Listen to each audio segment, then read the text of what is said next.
Cosmic Giggle with Sandy and Kayla. Hi, welcome back. On today's topic, talking about motivation, discipline, and grit. What is grit? We'll get into that. Okay. I just finished reading a book on grit, so I'm so excited to share it with you guys. So where are we starting with this motivation? So when it comes to motivation, I feel like everyone gets the inspiration and the spark to want to do something with their lives, with themselves, with their goals. And motivation can truly get you so far, in my personal opinion. It'll get you there, but you do need determination, you need discipline, you need to show up even on the days when you feel like you don't want to, because it's for the greater good of your goals, for who you want to become, and essentially what the goal is, and finishing that and completing it. So how do you cultivate motivation? If you don't have any motivation, then what? Maybe I can just speak for myself in this aspect, but there's the contemplation of like wanting to do something. If you don't have any goals or aspirations, that's fine too, because I'm not going to tell you how to live your life.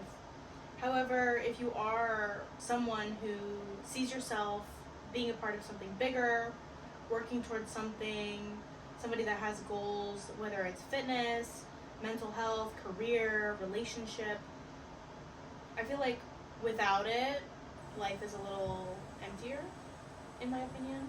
So I guess the beginning is one of the most important parts, and having the motivation to like at 2 a.m. when you're like, I have to get my fitness in order, and you're doing crunches next to your bed. It's time to clean my whole room. Yeah, right? It's 3 a.m. Exactly. So everyone gets that spark of energy where they're like, I have to do this. I have to get this done. And yes, you should. And it's like an inner calling. Something inside of you is calling you to do this for yourself. Now, the difference between that and discipline is when you don't feel like going to the gym, you still go because you have goals that you're trying to reach. When you don't feel like going into work, you still show up for work. Yeah, because I don't want to be homeless. Exactly. Yes. That's good motivation right there. I got a dog to feed. Yes, right? You have mouths to feed and a life that you want to maintain. Right. So when it comes to like discipline specifically, it's not about how you feel, but the goal, the task at hand, and getting it done regardless of how you feel, because you know that your future self is going to be proud of you in that moment. Right. It's I feel for me definitely it's become an identity. I feel like I've struggled a lot gaining motivation and just gaining the willpower. Someone who struggled with depression, in a severe form of depression, it was sometimes the hardest thing to do was just get out of bed. And of course, through lots of meditation and self-improvement and years of work, I still struggle with this sometimes. There's times that I don't want to do stuff. I don't even know if I wanted to do the podcast episode today. But we're here. We're But here we're for here. you guys because we have goals and we want to share our message. Right, and then this is the identity. I want to be the type of person that shares growth and shares positivity and reaches other people with depth. And it's not about being motivated to do it, it's who I am. And you can use that in all aspects. Do you want to be a healthy person? What does a healthy person look like? Embody that. Even if you don't have the motivation, you just do it because that's who you are. You're not like, oh, that's not who I am now. That's not. No, if that's what you want to be, make it your identity. Make yourself become what you want to be. Fake it till you make it. Why not? So how do you feel like identity has helped you with your specific goals? It's helped me a lot, actually. I started just deciding. It was a decision. Do I want to be exactly as I am for the rest of my life? Am I okay with that? Like, am I okay with that? I feel like I'm great. I love myself. But is this it? Yeah, and that's No. a wonderful question to ask yourself. Right. I wanted To to challenge be yourself. healthy. I was getting pretty heavy. I wanted to be healthier. I know that as you age, things get a little harder, and I was like, that's not who I am. And I decided, no, I want to be healthier. And so I've been working on body composition. I've been working on my spirituality. I've been working on my business. I want better for myself, and I have this identity of myself that I am currently embodying. Mm-hmm. Is it going to be perfect all the time? No, but I'm doing it. And Yeah. it's definitely not from motivation. It's Mm-hmm. from, as you've said, it not being an option, which I Yes. really love. So tell us about it's not an option. For all of us, let's say for example, we all brush our teeth. It's not an option. It's not an Unless option you because we want- want healthy hygiene. Yeah. Showering every day is not an option. You don't ask yourself, oh, should I shower? No, you're a clean person, so you want to shower. So you implement that same mindset into your going to school, graduating, hitting specific goals when it comes to like your fitness journey. It's no longer an option of whether or not I want to do it. It's I'm doing it no matter how I feel because this is who I want to become, because the goal is more important, Mm-hmm. because I am determined, because I do have grit. Mm-hmm. And that's basically what grit is working hard towards your goals, working regardless of how you're feeling, because feelings change. One day that you could feel super motivated and want to get a million things done, and then the next day you don't feel like doing it, but it's a part of the consistency, it's a part of the journey, and there is a beauty in like falling in love with the journey too. You don't have to give 100% every day. You know, nobody expects that out of you.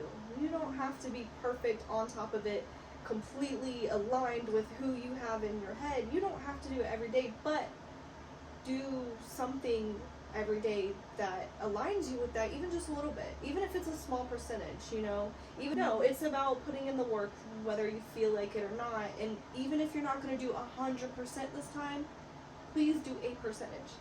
There's this book called Atomic Habits, Yes. where you essentially what the book is talking about is being 1% better every day. Mhm. And it is a wonderful habit to implement into your life. Highly recommend the book. Yeah.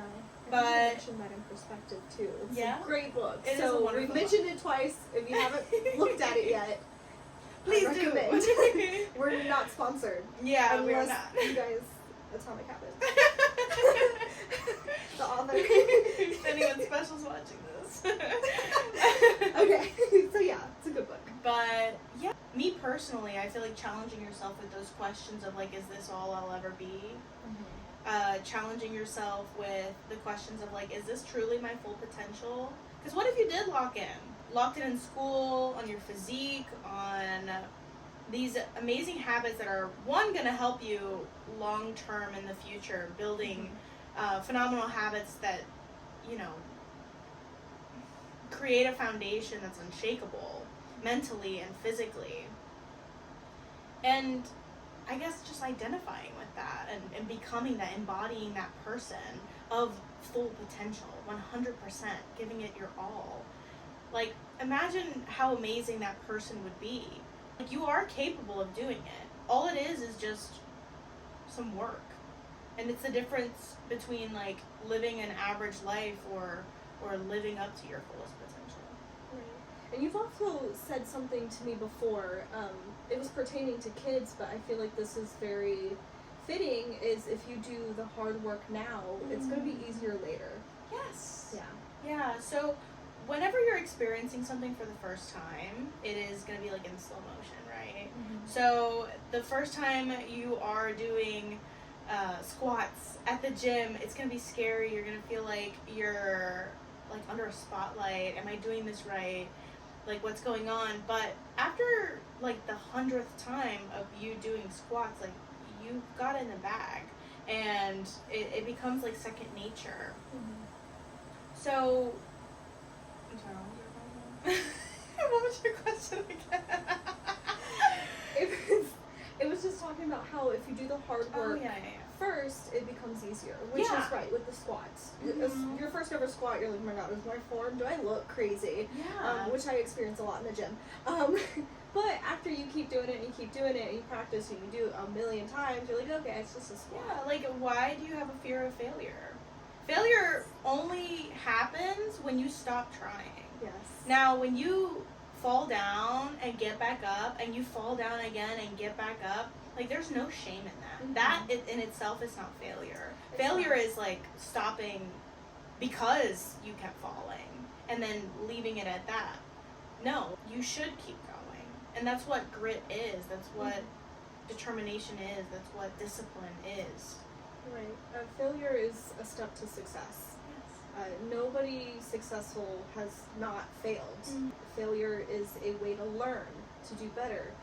When you walk as a kid, you fall down, and like you said, you get back up. Yes. And then you're, And we all had to do it. yeah, All of us. you know, And there's we're no walking. shame. Like, walking's easy for us. The only people who are gonna shame you for failing are the people who are not doing enough. Yes, who are envious and Yes. who are projecting. And that's simply none of your business. It's not your Truly. responsibility. So just focus on you and your identity, and you shall reach success, whatever that looks like to you. But it's you choosing you over and over and over again, no matter how you feel and how hard it is. Yeah. It's identifying choice. with your fullest potential. It's identifying with like the version of you that is putting in the work, is showing up, and is able to accomplish anything. This world is your oyster. You can get anything done that you truly want to get done. All it is a little hard work, and anything's possible. Right. Truly. Yes. And oysters create pearls, and it takes Yeah. time. So And pressure. if you want to be a pearl, just put in the time. Yes. If the world is your I oyster. love that. Right? Okay, so all in all, I want to say that, although motivation is a wonderful beginning, it's not the end, and it's not something that you should rely on. How I like to set my goals is give myself realistic goals, steps, and showing up is the most important part. And putting in the work is inevitable for the process.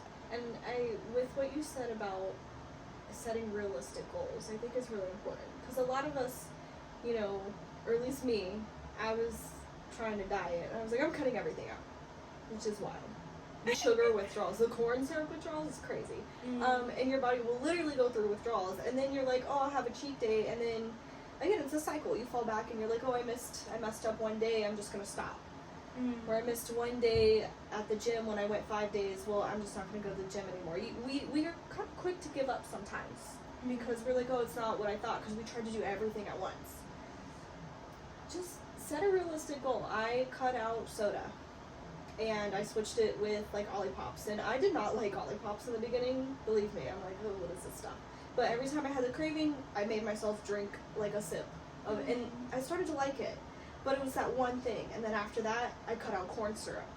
And then after that, everything else kind of was easier to cut off because I wasn't producing the chemicals to literally keep me addicted to all the sugar. So that in life, with anything you do, set a realistic goal. Don't overwhelm yourself. Especially if you're just starting out. Right. It's not realistic. Don't do that to yourself. An Olympian does not become an Olympian because they practiced 3 times and they were like, gold medal. They set realistic goals. They fell. They got back up. They continued doing it. And now they're in the Olympics. You do not have to put yourself in that position you're setting yourself up for the failure that you're so afraid of. So don't do that.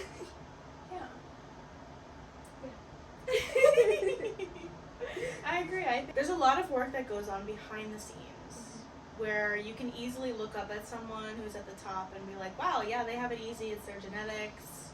They just were raised easier. They had it easier. And that's a wonderful blanket that you can cover yourself with. Yeah. But it's not the reality. A lot of people who work hard work incredibly hard to get to where they're at. I think it's something that we can take note of and implement into our lives without like putting judgment on ourselves. Right. Because it's just about the journey. It is, and like falling in love with the journey is one of the best parts. Because it's not just about the goal. It's about like loving the process and proving to yourself that, oh my gosh, I can do this. Yeah. I'm not somebody who quits. I am somebody who keeps going even when it gets hard.